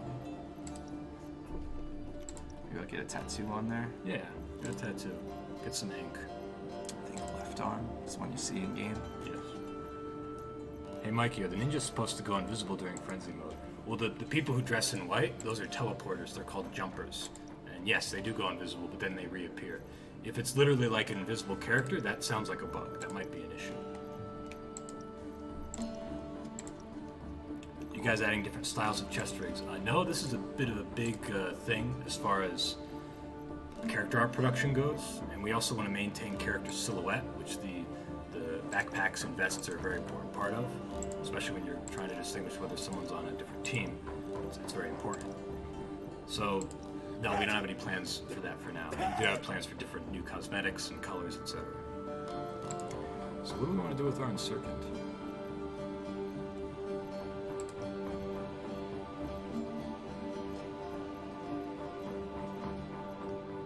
With plans to make sites toggleable, dedicated 2x sites come soon since toggle sites assumingly raise in price. We're still discussing that. We're not sure exactly. We might just keep the price the same, and if we keep the price the same all across the board, there you go, you have flexibility. But we'll see, we'll have to see. Alright, I'm gonna queue into hardcore co-op here. Here we go.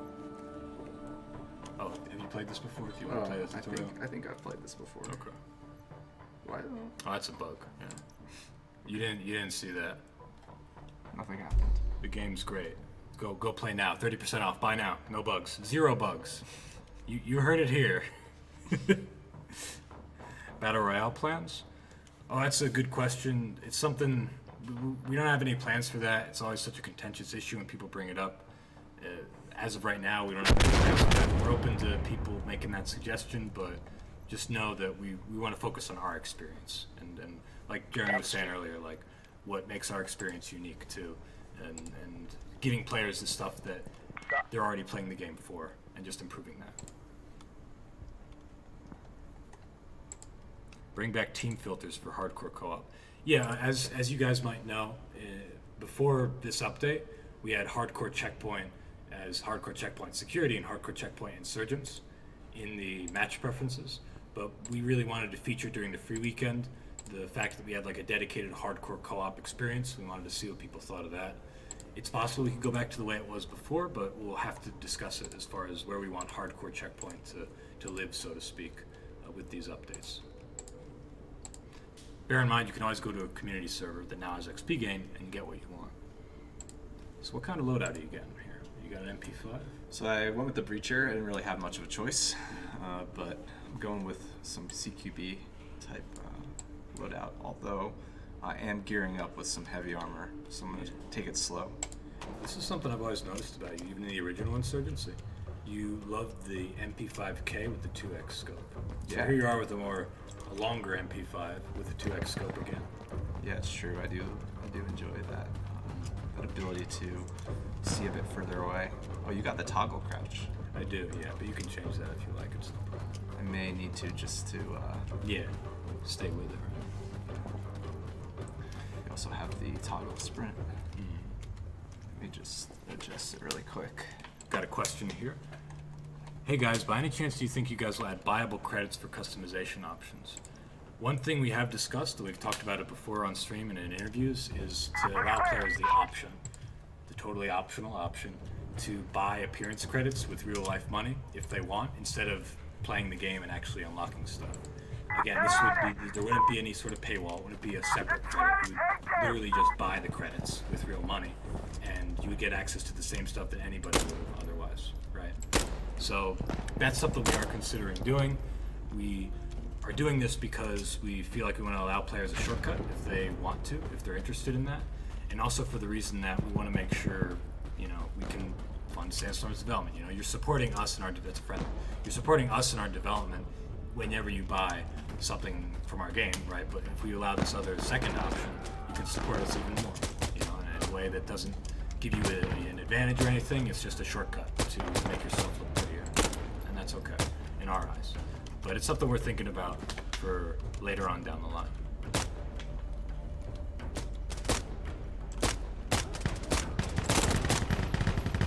Street's not safe. I'm actually gonna grab some water real quick, so excuse me. Sure. So I think I came in here a bit towards the end of the match, or at least this round. Hey, I'm gonna load up! Enemy on objective!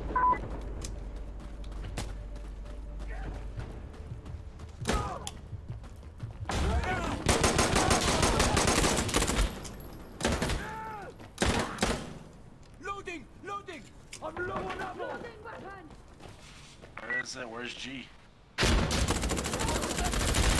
Friendly fire! Friendly fire!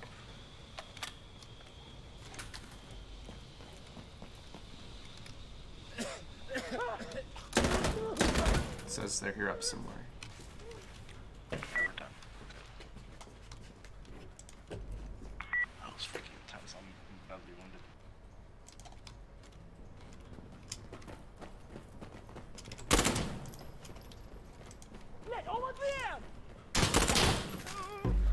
Oh, that was a friendly.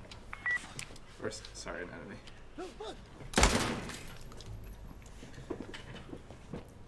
Okay. Just us two. The fourth eye says this would not be a good console port. Oh, What makes you feel that way? I'd be curious to hear. For people who are watching, this is Insurgency Sandstorm. It's a hardcore tactical first-person shooter on PC, but we are doing a console release as well. One of the things that sometimes people say in our community is say, oh, this is only a PC game, it's hardcore, it wouldn't work on consoles, keep it PC. And honestly, we just don't really agree with that. Like, whether it's a controller or a keyboard and mouse, it doesn't matter, right? Our experience isn't going to change, and the enjoyment other players would feel is not going to change. It's just the input that's going to change, right? And the distance from the screen, too. We honestly feel like this kind of experience would be fun regardless. People have played the game on controller, they can already play the game on controller. I have a friend I played with like 2 weeks ago who was using the controller, was doing fine. I feel like it's just a fun game regardless of the input. Yeah, I mean, I think it's fair to say that like a straight port isn't gonna feel perfect right off the bat. Like, we do a lot of work to fine-tune the gamepad experience to get it like feeling as it should, and that's sort of the core of what it takes to get this successful on console, is making sure that the performance is there, but also that the gamepad experience feels natural. Much in the same way as the other console games that have been successful on, or sorry, FPS games that have been successful on console. Whoa, I can't focus with shift. Do you have a different key assigned to it? No, it should work. Try it again. No, they don't die. That's weird. Oh, maybe because you changed it to sprint, but it wasn't sprint / focus. Sprint hold. Is focus a different? Yeah, here we go. Yeah. So. Okay. Cool. And not to jump down your throat, like it's okay if you feel like the game will work on console. It's just that a lot of people have asked about it, God, this and does we feel something. like that it will be welcome on console. Yeah, I see your comment now. You say, "Oh, maybe I just don't like consoles." That's fair. Everybody has their preferred platform. To us, it's just about giving people the option, right? Reloading!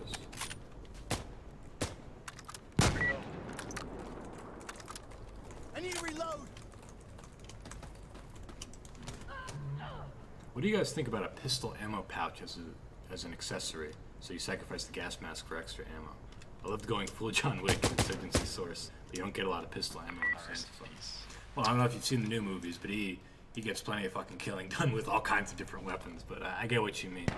Yeah, it's possible. It would be cool, but we don't really want to drive that kind of play, like a hardcore tactical game. You shouldn't be like rolling around with your secondary, like a cop or like a John Wick or something.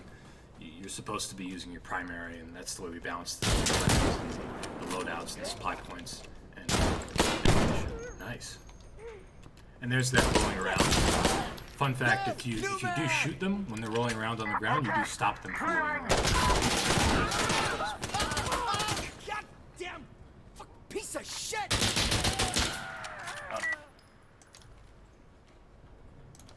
I'm reloading! I'm really low on ammo. Okay, clearing. Can you give any info on consoles? I played a little on PC and I love it. Glad you love it, dude. And just remember, if you want to buy it, it's 30% off. It's only $21 USD right now.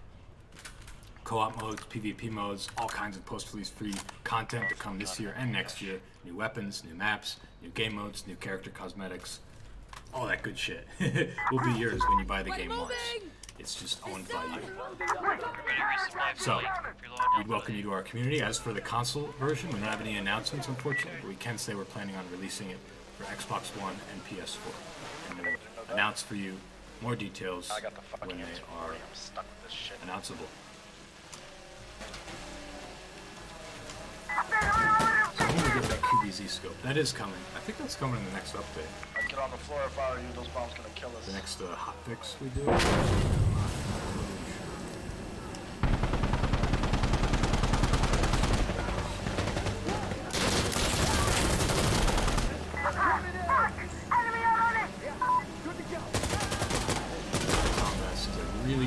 Really hope the beta map tools comes out and make some awesome levels.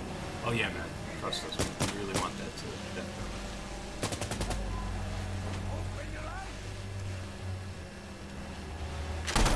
I personally think that Insurgency was a game that Love of Sandstorm was the same way. Hence why I played it last time. No, that's right. I'm sorry, I wanted to actually say something else related to your question about that. When we have modding tools, right, you'll be able to do those kinds of things, ideally, hopefully. You want to allow as much flexibility as possible. Or you can modify the magazine count for pistols or make a custom upgrade for one.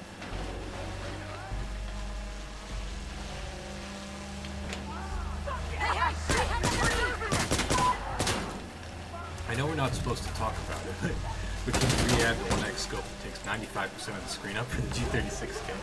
We can talk about it. It's cool. We're indie, we're hip, we're cool. We'll talk about it. We are going to add that back in. Probably as a part of the toggleable optics thing, because there's two 1X scopes, I think, which there's the 1X1, and there's like a 3X or 2 or 4, I'm not sure. But there's two stock looking G36K scopes, and they're carry handle looking, you know, they got the carry handle. And they're toggleable because they have a secondary backup optic, and we want to put them in.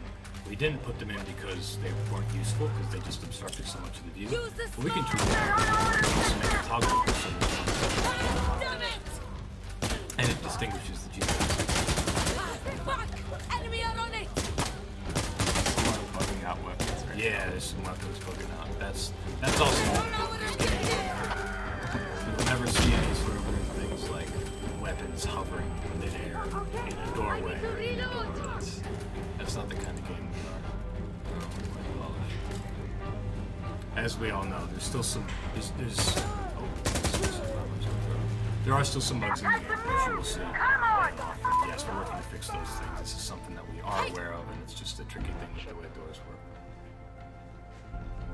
It says increase mic volume. Okay. Yep. Well, let's try doing this. We'll lower the game a little bit.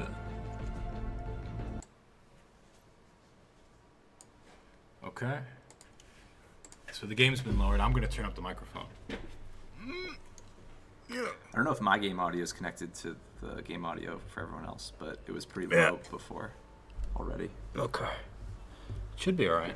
Like I could barely hear anything in game before. You could? Okay. Could not. Take your index finger, your right index finger, and go up on the ear like this. Just swipe.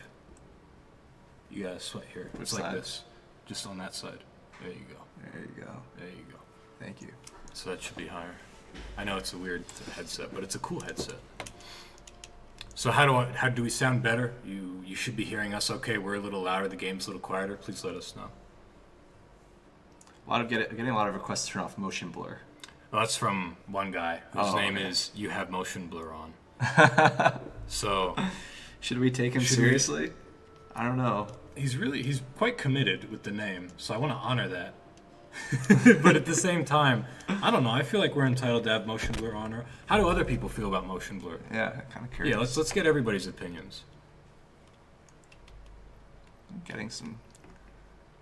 It's kind of making me sick. Off. Turn it off. Okay. Yeah, All right. Turn it off. It's a lot fine. of people want motion It's blur fine. off. All right, it's coming off. Video. Video. All right. Motion blur off. There we go. All right. Look Thank at you, those everybody. settings. Everything is just maxed out Yeah. here. We got a badass rig here. Wow, even 2048 shadow Hell resolution. Yeah, dude. It's got the field of view hierarchical LOD transition. That's Ooh. nice. That's good stuff. Oh, guess who's stuck with the commander responsibility? Hmm. I have some experience with this. You are the founder and CEO. I think it makes sense. Let's see. Actually, I like the Cobra. Someone asks profanity filter, but I like hearing the quick gaggle fucking and spread it out. Yeah, we do have a profanity filter, but that's just for VoIP and for, in-game and in-game text. You can turn it off if you want, but it is in there. You Have Motion Blur On says, best day of my life. I see the world so sharply now. Nice. I think I'm gonna go with a cheaper pistol and get a get heavy armor. I'm going to pander to you all right now, and I'm going to say, can we get a hashtag motion blur free in the chat? Hashtag motion blur free. Come on, everybody. Spread the love about being free from motion blur. There we go.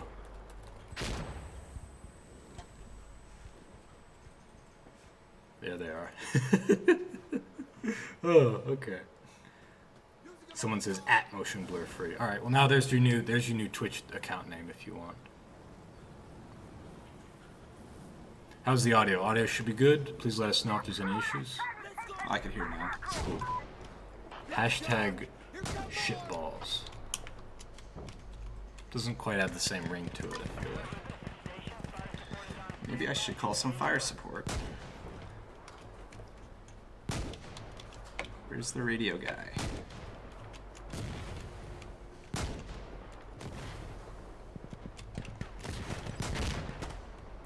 Will you be revamping the unlock system with the new comp unlocks? No, the new competitive unlocks, they're just gonna be, if you're of a high enough rank, like if I'm silver, I'm gonna be able to get the silver unlock. If I'm gold, I'll get the gold unlock. I just automatically get it. We even want to have it where it actually specifies on the actual item, like what division you are. And if you go all the way up to platinum, then you get something really nice. And if you're the top platinum not platinum. If you go all the way up to diamond, and if you get the diamond of the diamond, the very, very top, oh boy, you're gonna get something special. Just called a minigun. Good. And for those of you who don't know, that's me, actually. I'm the voice of the pilot of the minigun support. What the fuck is wrong with you? This is Cleric. I'm on location. Moving to your target. I want to buy credits to donate to the devs. Well, our plan is to eventually have that kind of support. Yeah. We want people to, if they want to take a shortcut and get a bunch of appearance credits to make their character look a little better, if they want to support us, it'll be there for them. Oh. Thanks for having our back since day one, Mikey. You're welcome. I'm always just a helicopter call away, but you'll need your observer. But if not, that's fine too. If you have a new friend, by the way, who wants to play the game, you know, I'm always available. You can always reach me. Just boot up the game, go to tutorials, go to the tutorial level, click on that, and I will personally join a server with you playing as the helicopter, and I'll guide you through the game. 100%, I'm there. Well, to be technical, you're not joining the server. No, I'm there. I'm always on alert. You're just there. I'm just there. I'm just there waiting, virtually. Okay, no, that's true. Mikey will be there by your side. By your side.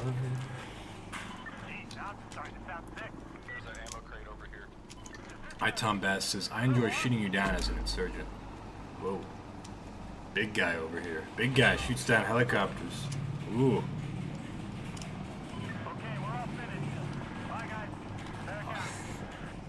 For everybody who's watching right now on Steam, welcome. My name is Michael Surhas. I'm the lead game designer. This is Jeremy Blum playing right now, our founder and CEO. We work at New World Interactive. We made this game a hardcore tactical first-person shooter called Insurgency Sandstorm, which is free this weekend. If you want to buy it, it's 30% off. It's only $21 USD. PvP, cooperative, and competitive game modes across 8 different maps. More maps to come. More maps, weapons, weapon attachments, game modes, cosmetic options, all for free this year and next year are to come. We do free post-release content updates, so when you buy the game, you get all those different things. Please come join our community, come play with us, come enjoy our many different modes. We're passionate developers, we're passionate about our game. Go to twitch.tv/newworld to come and ask us your questions. We're more than happy to answer them.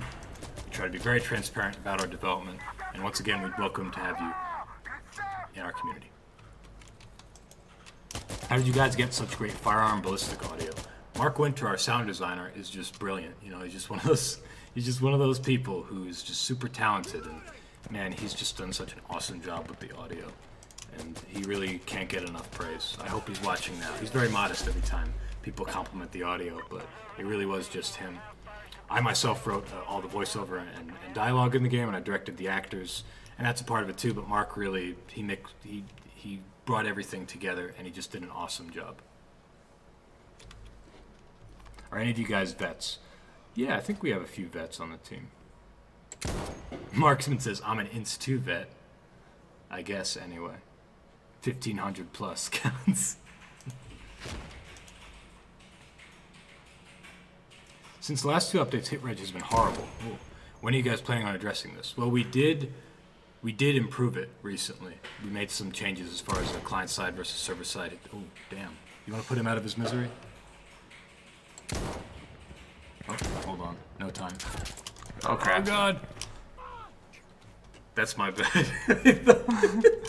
We can't be mercy killing when we only have 1 magazine left.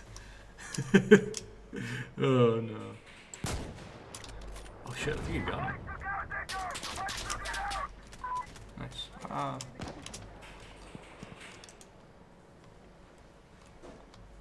Sometimes they flank you. Yeah, they will.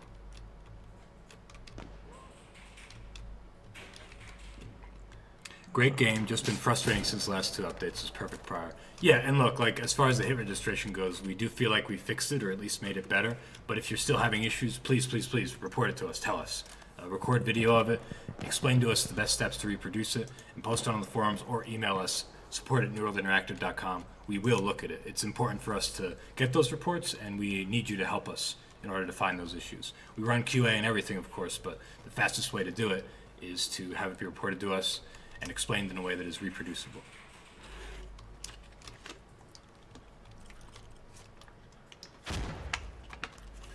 What's your fire support button? J or O, or just hold J. X? Yeah. Okay, yeah. We're calling in the helicopter gunship. Need. Voiced by Janine Haruni. She did an awesome job.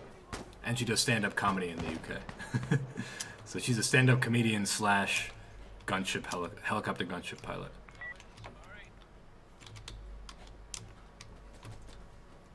Alright, I got my observer. Need to find the objective.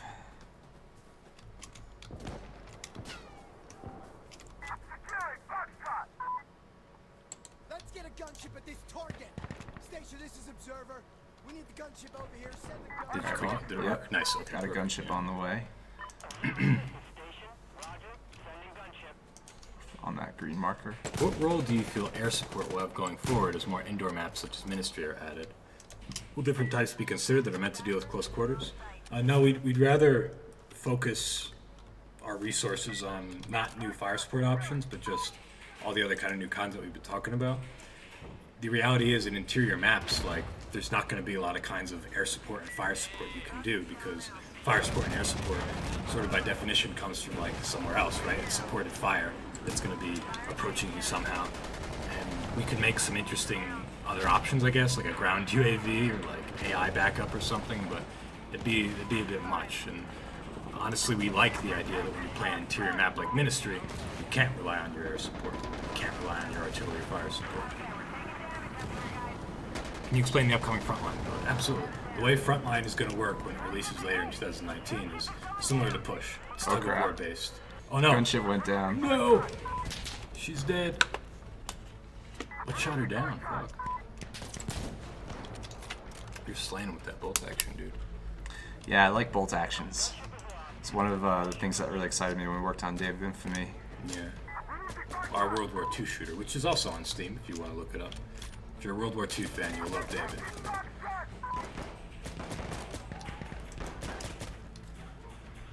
What were we talking about? I forgot. It's just me, or helicopters more vulnerable with the new patch.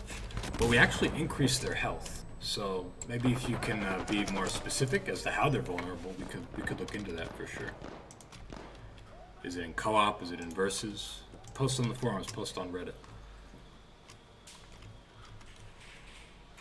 Stivoid says, any reason helicopters take fire in Frenzy when they have no weapons? It might be a bug. Sometimes the gun on the minigun support helicopter can like shoot the door by accident. If you get footage or screenshots of that, please let us know. We thought we fixed that.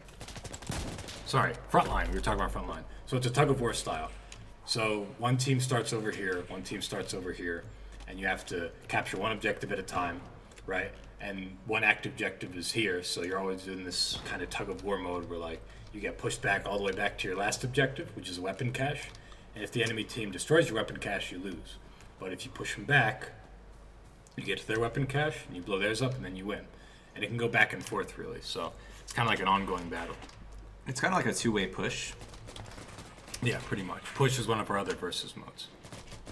PvP modes.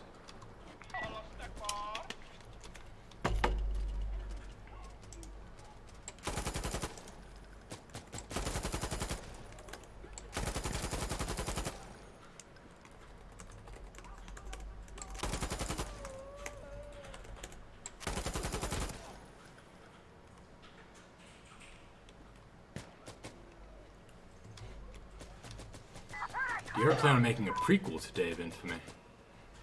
What would that be, like World War One? Is that what you mean? Spanish Civil War? Which, that sounds interesting. Insurgency, Napoleonic Wars. Oh, I don't know about that. You'd go to the loadout menu to attach all the different attachments to your 18th century rifle. Or, no, it'd be 19th century, wouldn't it? And you'd be like, wait, there's nothing here.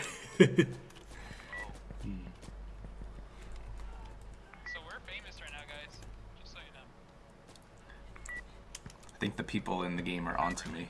They know Except you're they're you. not sure if it's me or if it's you, because it's, because I'm Mikey. Fake them out. Fake them out. My name is Michael Sruhas. I'm the lead game designer. Insurgency Sandstorm. Could you make suicide bombers sneakier? Have them hide in dark corners for maximum PTSD? Okay. Well, we do have these things called like ambush nodes. There's cover nodes and ambush nodes, which are spots on a level where an AI can say, hey, I'm going to go here to take cover and shoot from cover, or to hide and wait in ambush. And I think the suicide bombers use the ambush nodes, but I'm not sure. It's an interesting question. I'll ask the AI programmer right now.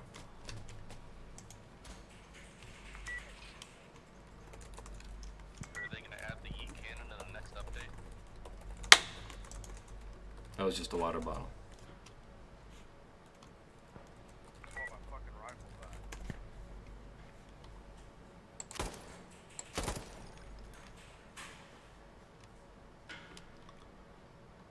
Someone asking about ambush. Ambush mode, we are planning for 2020. We want to have a good feedback loop with our community as far as ambush mode goes. We want to test it and play it a lot. We also want to put a little bit more production value into it as far as VIP character art goes, and also maybe even helicopter extractions. So it's coming 2020. 2019 is going to have frontline and also outpost mode. Outpost mode is where you defend one or multiple, probably multiple objectives, one that always moves around after every wave from enemies, and you and your team are just going to have to defend on it. Nice skill. And every wave will commence, then you defend it, and then after the wave it moves to a new point, you resupply. Maybe you gain more supply points after every wave, so you slowly build up to getting a more and more kitted out character. It's another option. Maybe that could have a helicopter extraction too. That would be pretty cool. But yeah, basically we want a kind of horde-inspired defense mode that would work like that.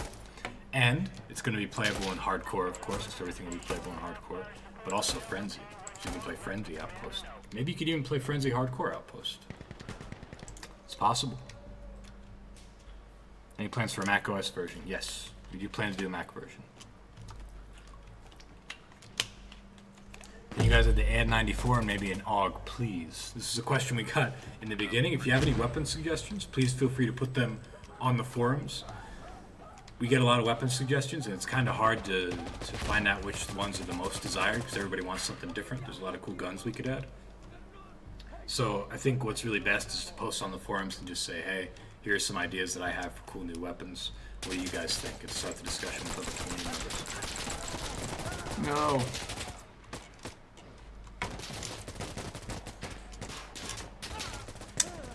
That was coming. When you add ambush next year, you can keep the player's cosmetics for the VIP by giving the VIP blue heavy armor like the UN uses. It's possible, yeah. It might look a little strange. We'd have to talk about that. We do want the VIP character to look very distinct, right? So we'll have to think on that.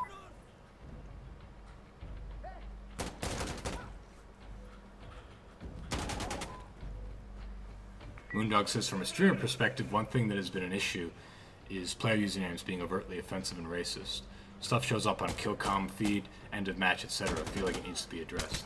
Yep, the way that we suggest that is we, utilize the mute function. You can mute everybody on your team and on the other team if you need to. You can also vote to kick certain people if they're being like especially toxic or griefing in creative ways or whatever.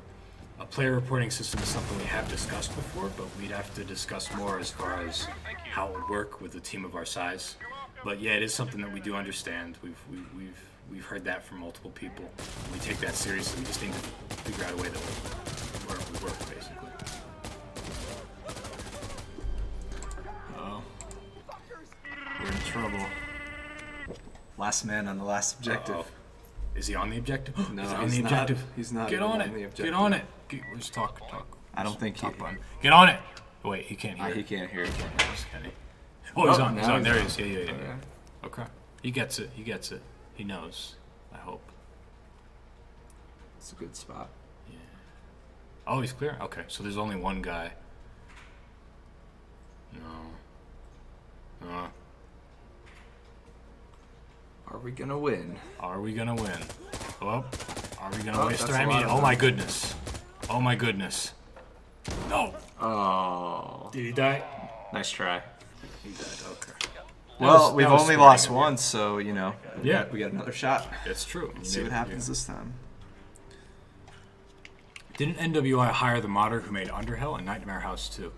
We did hire Jeremy Falcon Prey, or MXD as you know him. He made Underhell. He did not make Nightmare House 2. That was Hen 7, I think, another Half-Life 2 modder. He made Nightmare House 2. Jeremy Falcon Prey, actually, he and I, that's actually kind of how I joined the company too. Jeremy messaged me because I worked on Underhell with him, and he was like, hey man, we were both fans of shooters. Found this cool new shooter in early access. It's called Insurgency. The co-op's really fun. do you want to play? And check it out. And I don't hear there's any voices in it. Why don't you send me your demo? And I sent my demo to you. I emailed it directly to you. And I remember what you said in the email back was something like, your demo sounds cool, I dig it. And I was like, cool.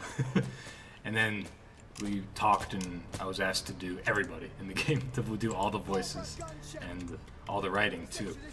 And yeah, that was quite a challenge and an interesting experience. So when you play the original Insurgency, that's me. I do literally everybody.